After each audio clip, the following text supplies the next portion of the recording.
peace, to pioneer the future, this is the mission of your AAF.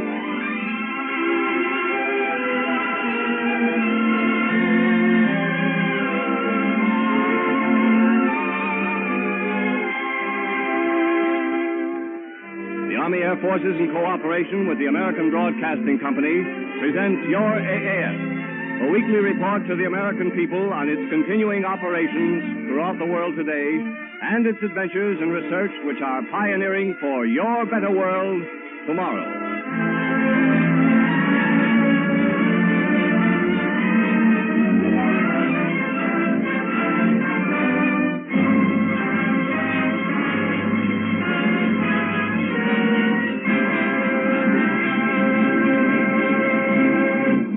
Later in this program, your AAF will bring you an exciting report from Freeman Field, Indiana, where the best that German inventive genius had to offer during World War II is being harnessed by American air power.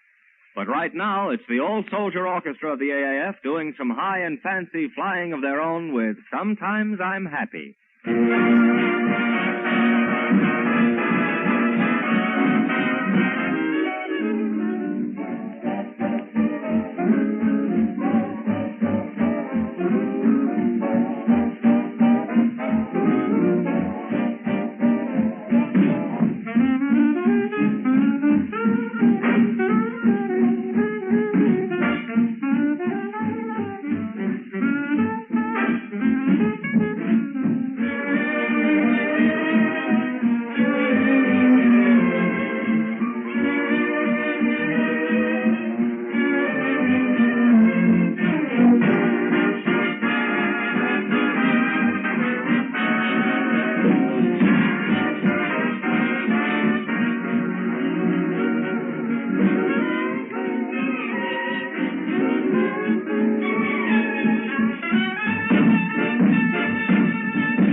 Of warfare that every weapon begets its counter-weapon. Radar was one of the miracle weapons of World War II. Can there be any effective defense against radar?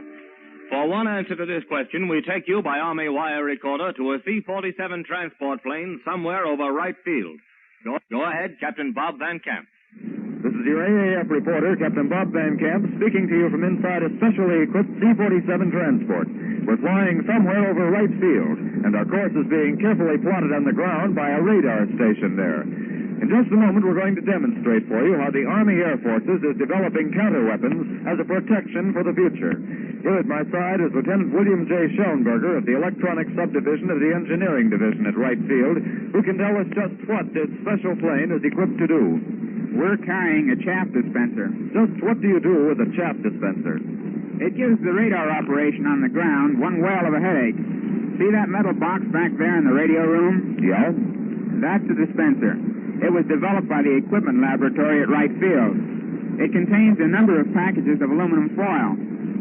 A roller mechanism will force the packages out the rear of the tube, but before they're released, an electrical stripper will cut open the box and fill the sky with hundreds of aluminum foil streamers. But what's the object? What does this do to the radar detecting device on the ground? Well, the radar waves being sent out from the radar station will strike these strips of tinfoil and reflect back, just as they bounce back when they strike this plane. The radar operator won't be able to tell which of the countless objects on his screen is the plane. Watch. We'll call in right field and show you how it works. C-47 to radar station. Over. From radar station to C-47. Over. We're dropping chaff in 5 seconds. The mic is yours. Over and out. We're speaking to you now from the radar station at right field. In front of us is a round glass screen, and on it we can see a moving object, a small pip of light.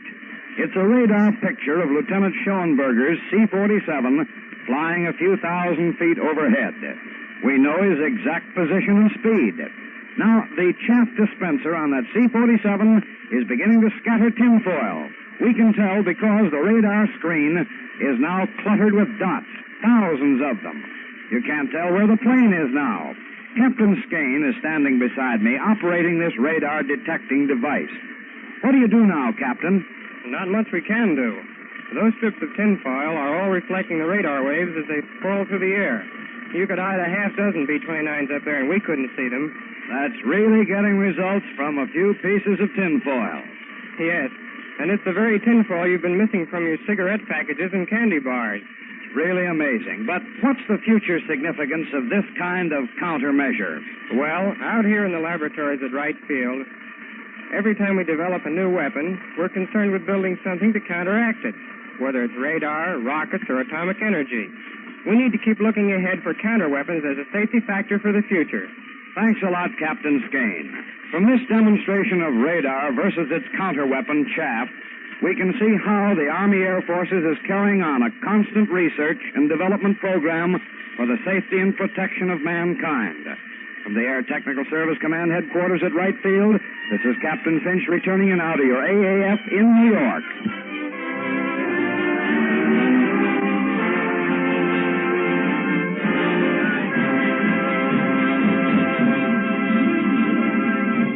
While the nation returns to ways of peace, the mission of Wright Field continues by ceaseless research to guard that peace, to keep America first in the air. Now, from the air crew, a salute as they take off on a little mission of their own, American Patrol. We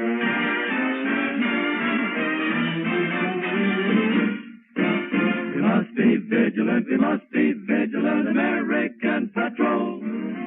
With arms for the Army, ships for the Navy, let this be our goal. Must be diligent, we must be diligent, American Patrol. Protect our shoreline to the doorline of every native soul. We need this solidarity, or else divided we will fall. It means the popularity of peace and happiness for all. Behind this cause we must keep rallying, let there be no dilly-dallying. Keep free from shilly-shallying, hark to freedom's call. Hark to freedom's call. Hark to freedom's call. On land, in the air, on sea, everywhere.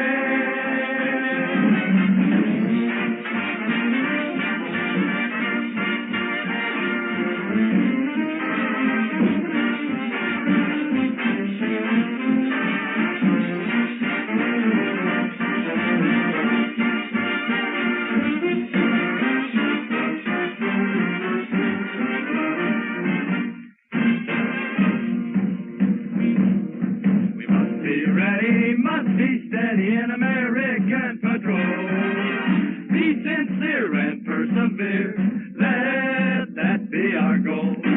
Heed the call and give our all in the cause for right. We're in to win and lose our skin, show them how to fight. When born by the red, white, and blue. When born by the red, white, and blue. Thy banners make tyranny tremble. When born by the red, white, and blue. Up in the air, where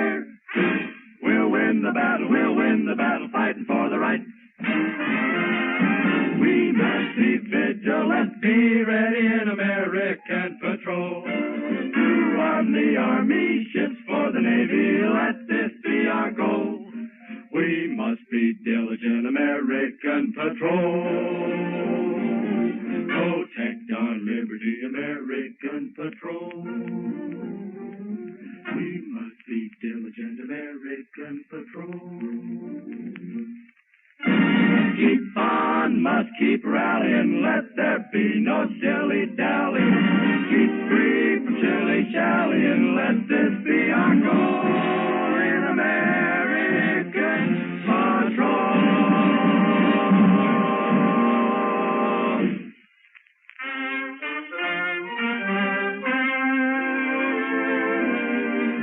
Someday the historians of World War II will devote a special chapter to music, dealing with songs both brave and bawdy, songs reflecting the never-failing humor of the American fighting man. To present one of these songs for the first time on the air, we take you by Army wire recorder to a party given by GIs of the 10th Air Force in Kunming, China. Come in, Kunming. This is your AAF radio reporter speaking to you from 10th Air Force headquarters in Kunming, China. We've wandered, with our microphone, into the headquarters squadron enlisted men's club, where a big dance is taking place tonight. Music, refreshments, and, of course, ladies. In fact, it's almost a stateside affair. Right now it's intermission time, and we're sitting at the piano, and with us is Staff Sergeant Mickey Fedor of Hollywood, California. We understand Mickey was a former special material writer before Uncle Sugar, Uncle Sam, diverted his talents to the 10th Air Force Public Relations Office. Well, we have the microphone set up right here, and we can let Mickey say a few words. What say, Mick? How about saying hello to the folks back home? Sure thing, Ed. Hello, everybody. Just seeing you around Christmas, I hope. I say, Mick, they tell me you've knocked off a couple of tunes since you've been overseas, and I understand one of them is a 10th Air Force song. That's right, Ed. A little number called Over the Hump that I dedicated to the 10th. Tell us, when and where, and when did you get the time to write it? Well, it all began up at Myitkyina, Burma. I wrote the song there, but by the time I found an arranger to score it, the means of putting it on paper, we'd gone through the entire Burma campaign and flew over the hump to China. So your song Over the Hump followed you over the hump. So it finally caught up with you here. How about giving us an idea of how it goes? Well, not much of a singer, but I'll try to give you a pretty good idea. Say, what about some of you boys backing them up on the second chorus? Yeah. Okay, Mick, let's have it. Over the hump, Japanese jump, when our bombardiers appear with bombs away, climbing the ridges to Mandalay, busting the bridges along the way, the men of number 10 are there to stay, flying supplies up in the sky, and if zeros take our heroes by surprise, out of the heavens the P-47s come in with a mighty roar, with guns ablaze they end the days of Japs that fly no more. Over the hump, Japanese jump, at the thunder of the 10th Air Force. Over the hump, Japanese jump, when our bombardiers appear with bombs away, come the ridges to Mandalay, busting the bridges along the way, the men of number 10 are there to stay, flying supplies up in the sky, and if zeros take our heroes by surprise, out of the heavens the P-47s come in with a mighty roar, with guns ablaze they end the days of Japs that fly no more. Over the hump, Japanese jump, at the thunder of the 10th Air Force. That was all right. That was the 10th Air Force song entitled Over the Hump, an original number sung by the composer himself, Staff Sergeant Mickey Fedor, backed up by the boys in the band. Thanks for the show, fellows, and I hope the song gets the recognition it's so well deserved. Your AAF radio reporter at a party of the enlisted men of the headquarters squadron of the 10th Air Force in Kunming, China. And so while we continue with the party, we return you to the United States.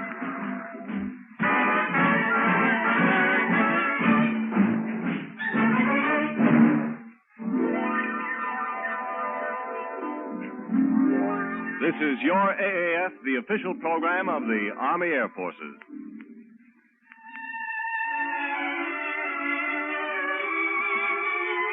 Each week, thanks to Armed Forces Radio Service, this program goes winging round the world to GIs overseas, wherever they may be. For them and for you, Sergeant Bob Carroll chooses a song.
Now knows that in the race for atomic power, Germany was losing when the European war ended.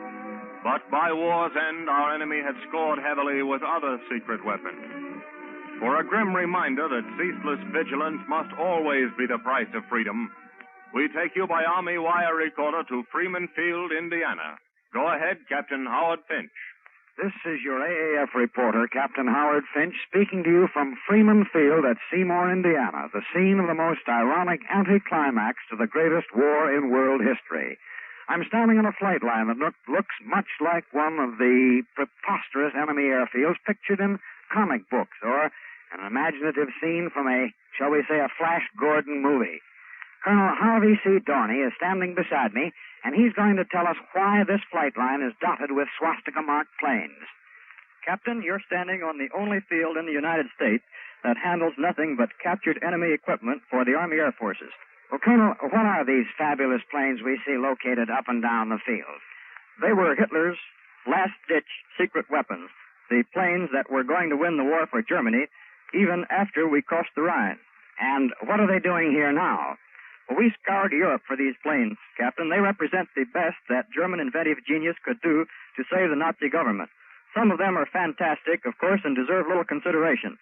But others involve new ideas and principles that might have become a real threat to our war effort. We brought them here for intensive study. Colonel Dorney, what's the object of this study? In other words, what did you hope to accomplish? Well, the original idea was to copy the best German work and throw it into the fight against the Japs. But VJ Day changed all that, and now we're searching through this morgue of the Luftwaffe to find new ideas that will help keep the American Air Force the best the world has ever known. Yes, this equipment must certainly include a wealth of new ideas. Jet planes, suicide rockets, junkets, Messerschmitts, but despite the vaunted genius that put them together, they've folded up under the increasing pressure of the American Air Force. Standing alongside me now is one of America's most famous war correspondents, Ted Malone, who flew in a few minutes ago to look over this great new installation. All last winter you heard Ted from all parts of war-torn Europe, many times describing the havoc that these planes and others like them were inflicting at the time on France and Belgium and Holland. Ted, how do they look to you now that they're down here on the ground for a change? Captain Finch, that's a place where I think all of us like to see them. On the ground, and the harder on the ground they are, the better. And so far, with what you've seen, Ted, what do you think of the exhibit? Frankly, I've been amazed. We had a lot of stories over there about the remarkable secret weapons that these fellows had been building over there, but to come out here and see some of these, one of them over here saw in the corner that apparently it takes off vertically, and then it ejects the pilot, no, I guess it drops off the tail first, and then it ejects the pilot. I never have found out yet what happens to the plane. Well, now, Have you, Ted, run into anyone that you know? Have you run into any surprises or anything like that since you've been here? Twice already in the last 5 minutes. One of them was yourself. I think last time we met was someplace in Paris, and I won't tell under what circumstances. All right. And then I met Colonel Kabreski here a minute ago, and the last time we met was in London. When he came over, he was then leading ace in the European theater, and he agreed to do a broadcast interview with us. So on, I think it was Tuesday, we prepared an interview and recorded it to send back to the States. Came into the States on Friday morning, and Friday afternoon, Colonel Kabreski was reported missing. And so that interview was put on ice, and I never did get to use it. Well, so you two can get together in a few moments and do a lot of reminiscing. And now we've moved our mics to the runways here at Freeman Field, where ground crews are preparing to start two famous German fighters. One is the conventional FW-190, a single-seated fighter, one of the Nazis' best and most extensively used, with a high speed of about 395 miles per hour, a range of 525 miles, could climb 18,000 feet in about 6 minutes, a little over 6 minutes, and had a service ceiling of about 36,500 feet. The test pilot is ready, and here's the sound of the famous Focke-Wulf 190.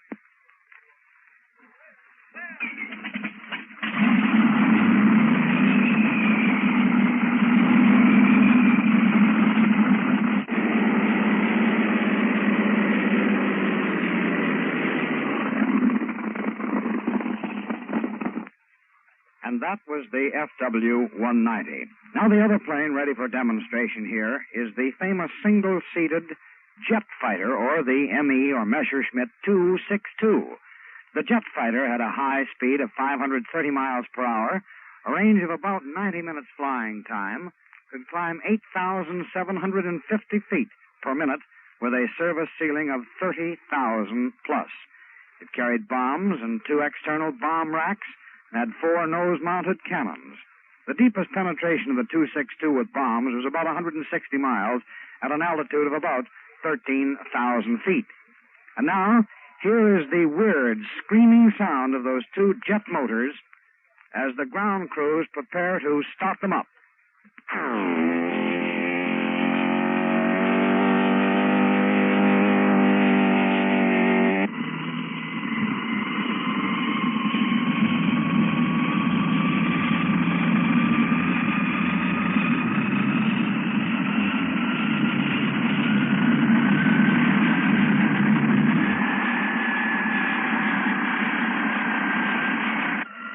And there you have the high-pitched whine as the turbines get underway of the Messerschmitt 262, probably Germany's greatest jet fighter.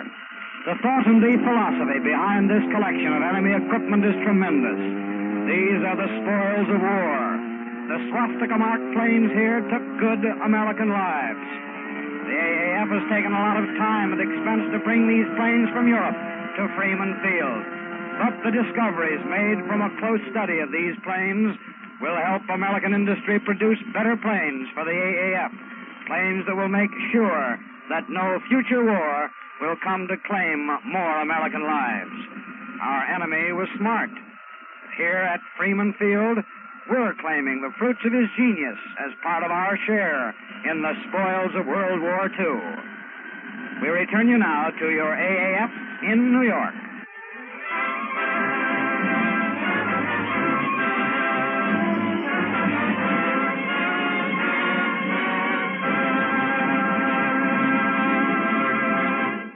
From the channel ports of France and the shores of Okinawa, from many another far-off place, come our returning soldiers in ever-increasing numbers. Now, with a toast to the day when all our men have returned, it's the all-soldier orchestra of the AAF with When Johnny Comes Marching Home.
keep the peace, to pioneer the future, this is your AAF.